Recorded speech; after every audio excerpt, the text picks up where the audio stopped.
So just like on a web browser, your File Explorer on Windows 11 can also have its own tabs, so you don't always need a new window like this.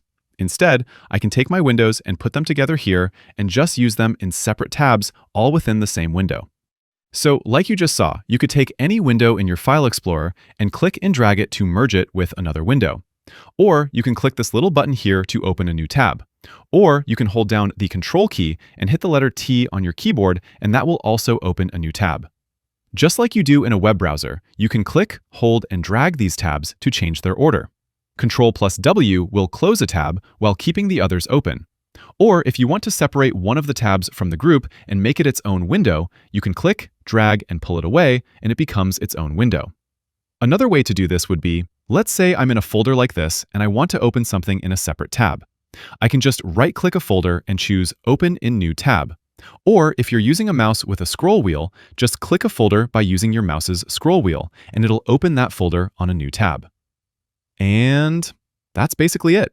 A nice way to stay productive, keep things organized without having a million different windows open. Click that like button if this video helped, share with a friend who needs to learn this, and subscribe for more easy guides like this. Thanks all. Until next time.